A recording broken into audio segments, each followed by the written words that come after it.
Did you know that butter keeps onions fresh longer and baby powder cures squeaky floorboards?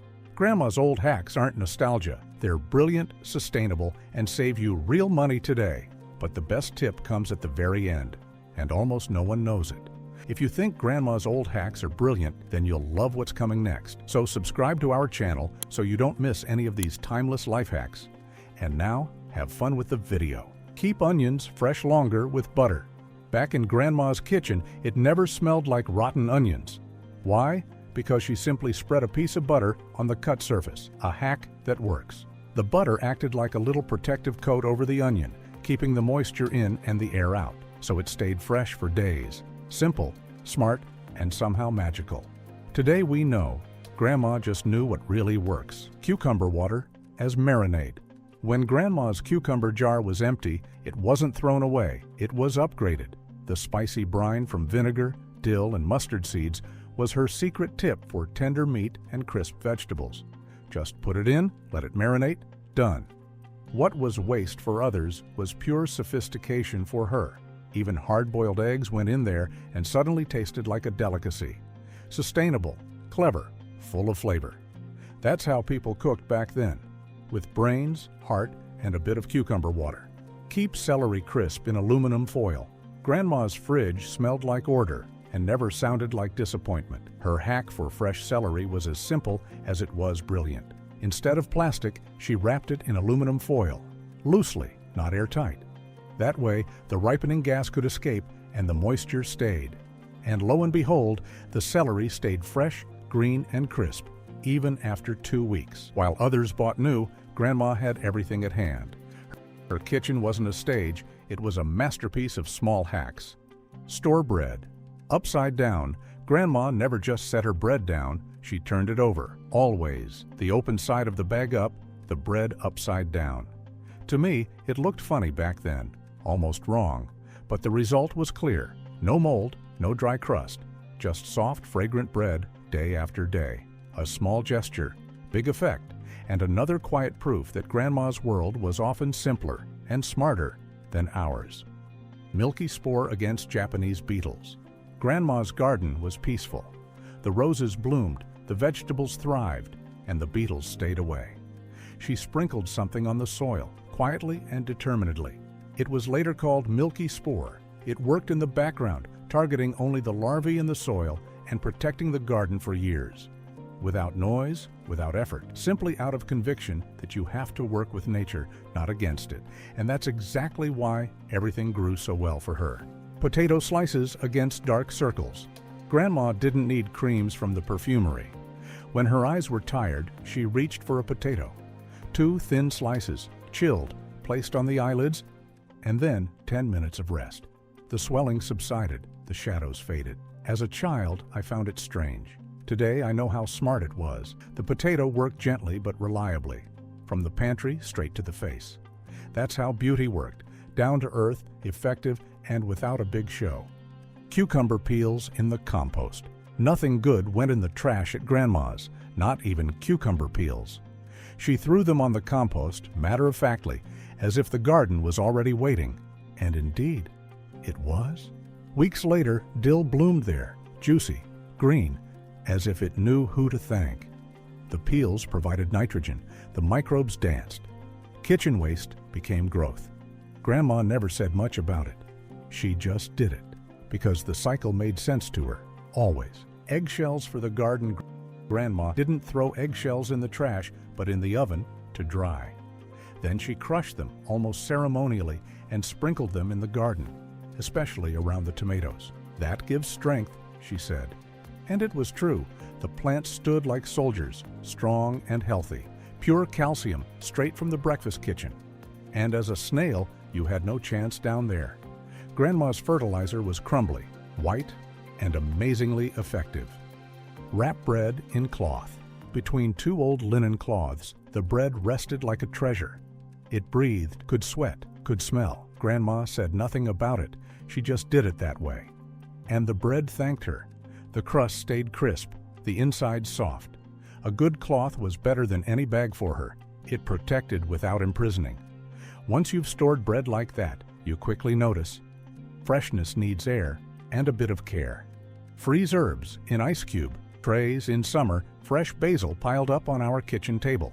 And while others dried herbs, Grandma filled ice cube trays. Herbs in, oil over, into the freezer. Little green cubes full of aroma, ready for soups, sauces, fried potatoes. When it stormed outside, she brought back summer with them. No scent from a bag, no powder, but real spice, straight from the stock, cleverly preserved in Grandma's own quiet perfection. Marigolds against pests. Between beans and cabbage, marigolds always bloomed in summer, not for decoration, for protection. Their scent confused aphids, their roots kept nematodes away. Grandma planted them matter-of-factly, almost casually, but her bed was strong, her harvest healthy. And I understood. Some things grow not despite the flowers, but because of them.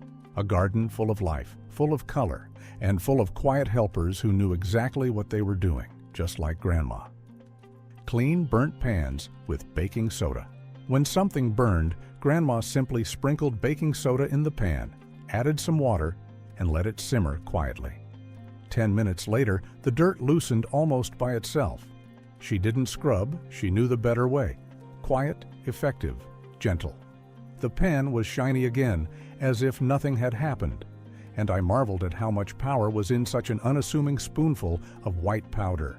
Efficiency in its quietest form. Fruit fly trap with vinegar, dish soap, and strawberry. In summer, a small glass often stood next to the fruit bowl. Apple cider vinegar, a dash of dish soap, a piece of strawberry, that's all Grandma needed. The mixture magically attracted fruit flies, the soap took away their grip. Quiet and effective, without fanfare. In the morning, the glass was full, the air clear again. For me, it was magic in the kitchen. For her, just one of many hacks that simply worked, day after day. Sugar in ready-made sauces. The sauce simmered, smelled good, but was still too sharp on the tongue. Then Grandma reached for the sugar spoon, a teaspoon, no more, no less. She stirred, waited, tasted, and suddenly everything was right. The acidity was tamed, the flavor round. Ready-made sauces weren't a compromise for her, but a stage for small corrections. With a spoonful of sugar, she turned industrial flavor into Sunday dinner. And I understood. Sometimes all that's missing is a tiny balance. Keep salad fresh longer with a paper towel. In Grandma's kitchen, the salad didn't go limp. A dry cloth on the leaves, lid on, that's all it took. The moisture collected in the fabric, not on the vegetables. Everything stayed fresh, crisp, appetizing for days. It wasn't a hack, she explained. She just did it. And I watched, marveled, and eventually understood. A good piece of paper at the right time can save more than any packaging. Lemon juice against browning fruit. On Grandma's cake plate, apple slices lay that still looked freshly cut even in the afternoon. Her secret was no magic, but lemon, a splash was enough.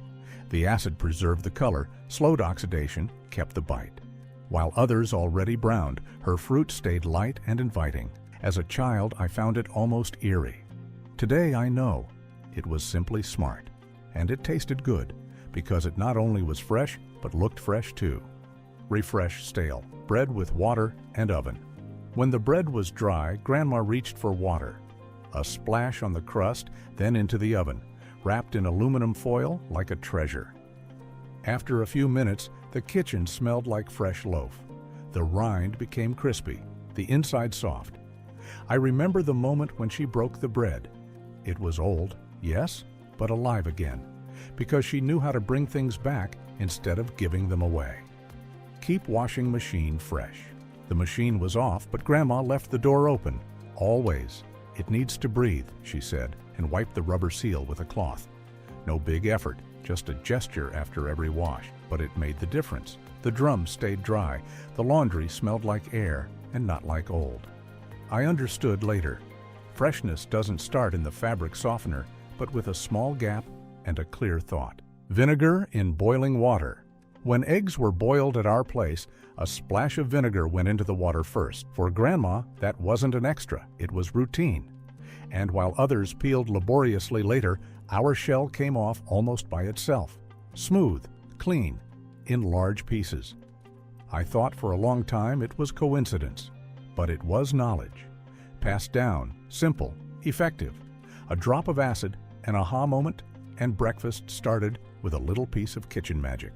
Salt in milk makes it last longer. When Grandma opened the milk, she reached for salt first. A small pinch straight into the bottle, shaken briefly. Done. No big gesture, more a quiet ritual, and yet the milk stayed fresh for days. I often wondered why ours never smelled sour. Today I know it was the salt. Invisible, tasteless, but effective. You didn't learn something like that from books, but at the kitchen table, sip by sip. Remove rust with lemon and salt. If surface rust appeared on the knife, Grandma didn't reach for the spray bottle. She took half a lemon, sprinkled salt on it, and started rubbing. With patience, not force. The rust dissolved, the metal came back to life. As a child, I found it almost magical. Today I know it was craftsmanship. From the pantry, not the cleaning cabinet. And it worked because she knew that effectiveness often lies in simplicity. Cinnamon against fungus on seedlings. On Grandma's windowsill stood small pots with soil, and they smelled like cinnamon. No cake, no dessert. It was her protection for young plants. A thin layer over moist soil, that's all it took. The fungus stayed away. The seedlings grew strong and straight. I wondered about the scent in spring. Today I understand. It was care in powder form, and a spice that could do more than just refine applesauce. Baking soda in the wardrobe. When I opened Grandma's linen closet, it smelled simple and fresh. No scent that pushed forward, just clear air and fabrics that could breathe. In the corner stood a small bowl of baking soda. She changed it regularly, but never said much about it. It was just there. Like so much with her, quiet, reliable, effective. Today I do the same, and every time I open the door, I think of that quiet hack. Cornstarch as dry shampoo. Grandma had no spray in the bathroom, but a small jar with fine powder. Cornstarch. When the hair roots got heavy, she dipped in, dabbed some on, and distributed it with a steady hand. A few brush strokes and everything looked fresh again.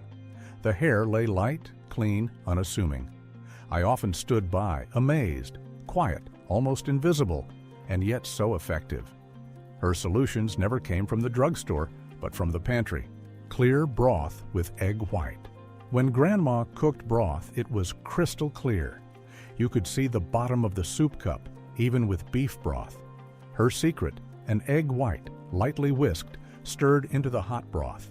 The cloudiness collected, rose to the top, was skimmed off. Then poured through a cloth. Done. The broth had shine, depth, calm. I sat at the table and marveled. Not at the hack, but at the care with which she executed it. Shiny hair through vinegar rinse. After washing, Grandma took a jug with vinegar water and poured it gently over her hair. Her movements were calm, almost reverent. The vinegar closed the cuticle. The hair became smooth, shiny, light. It smelled fresh, almost like an apple tree in late summer. I watched and understood later. Beauty often starts where someone quietly knows what's good. That's exactly what she did. Honey for dry lips. When my lips were chapped, Grandma didn't pull a stick from her bag. She took honey, a dab on the finger, gently spread.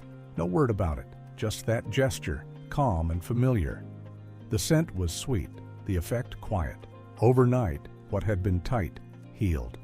In the morning, the skin was soft as new. For her, it was nothing special. For me, it was magic, straight from the breakfast jar. And she was right. Tightened skin with egg white. Before special occasions, Grandma stood in front of the mirror with an egg. She separated the white, whipped it, spread it over her face. Then she sat quietly by the window, hair pinned up, gaze calm. The skin tightened, became smooth, almost shiny. 15 minutes later, she glowed as if she'd slept 9 hours. No bottle, no cream, just an egg, a moment of rest, and the knowledge of what really works. Clean burnt iron sole with salt.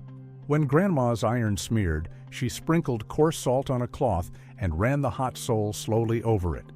Grains crunched, residues disappeared. Then a dry rag, 2 passes, and the metal shone again. The iron glided easily as if new. She explained nothing, she just did it. I watched, stored it quietly. That's how I learned. Sometimes the solution is in the drawer, right next to the bread knife. Olive oil for strong nails. In the evenings, Grandma often sat at the kitchen table, a small bowl of warm olive oil in front of her. She dipped her fingertips in, massaged nails and skin with circular movements. Quiet, almost meditative. Her hands worked a lot, but never looked tired. The nails shone, the skin was soft. No cosmetic ritual, but care, from what was already in the cabinet. I remember the scent, the calm, and how simple care can be. Eyes, teeth, and feet. Grandma's rule, you only get one set. Grandma didn't say much about health, just this one sentence, always in a calm voice. Eyes, teeth, and feet. You only get one set. I laughed back then, understood little. Today, I feel how smart that was. Seeing, chewing, walking, everything that seems obvious becomes precious when it doesn't run smoothly anymore. She treated her feet like a tool, her teeth like porcelain, and her eyes like windows, and lived exactly by that. Frozen sponge as cooling pad, a fall in the yard, scraped knee, and Grandma went to the freezer. She got a sponge, sealed in a bag, ice cold, soft, ready. Placed it on, said nothing. The cold relieved, the gesture comforted. I don't remember the pain, but the feeling. That sponge was more than cooling. It was care, wrapped in simplicity. And it worked every time anew. Aspirin paste for ingrown hairs. When the skin tightened and turned red, Grandma got aspirin from the drawer. 2 tablets, some water, a small paste. She applied it, calm and targeted. After a few minutes, the spot relaxed, the pain subsided. I watched as household remedies became help, without haste, without big words, just knowledge that works, and a feeling of security that quietly settled on the skin too. Time is the most valuable thing. I don't remember Grandma's gifts, but her voice when reading aloud, her hands in the cake dough, our quiet walks through the village. She didn't give things, she gave time. Honest, present, undivided. For her, it was obvious. For me, it was everything. Today, I know. Time passes, but it stays when we share it. In memories, smells, gestures. And that was her greatest hack. The most beautiful of all.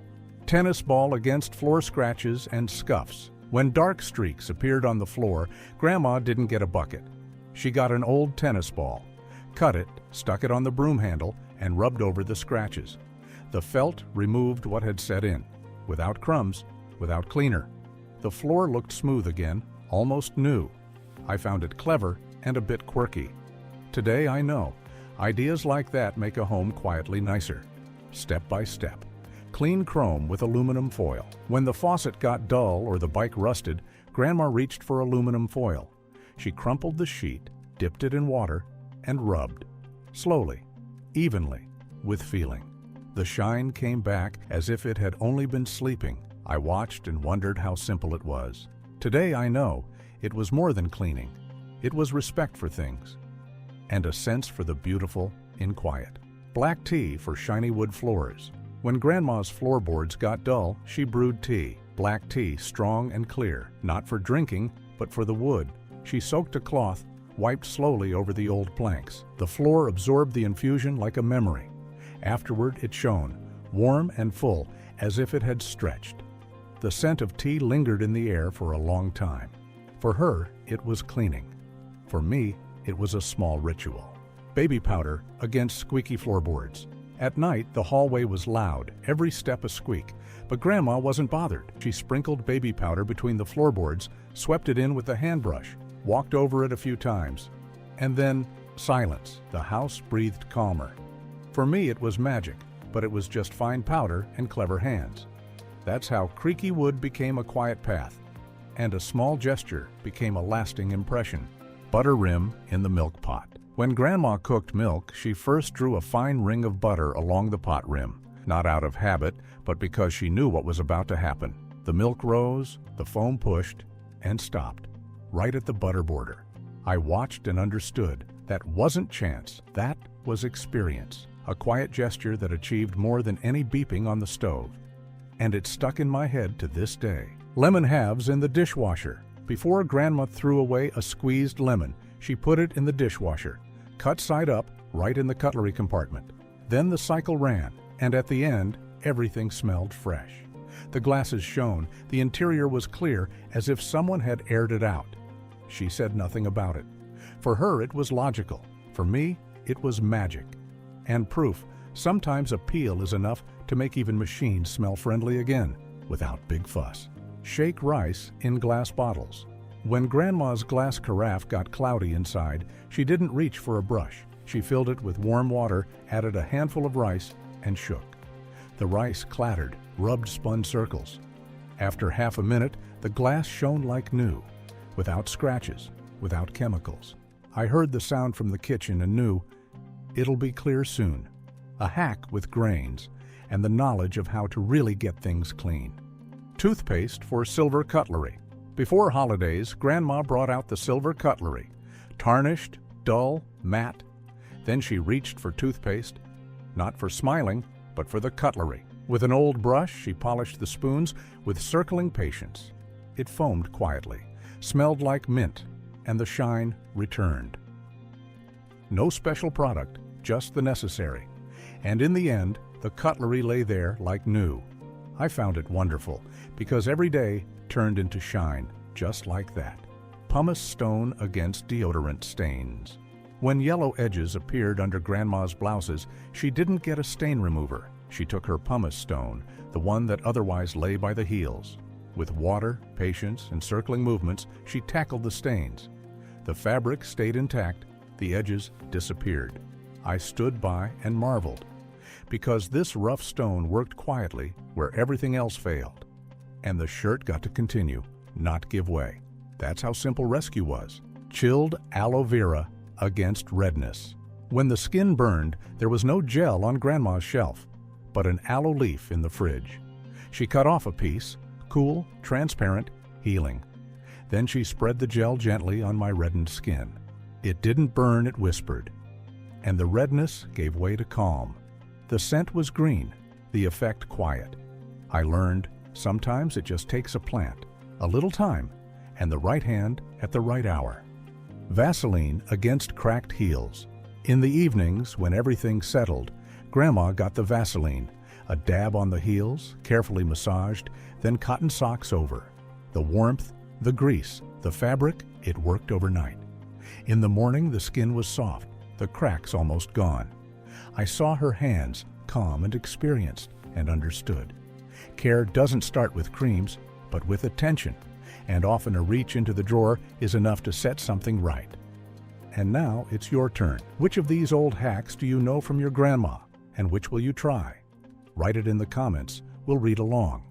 If you want to experience more of this quiet brilliance, subscribe to our channel for wisdom that never gets old.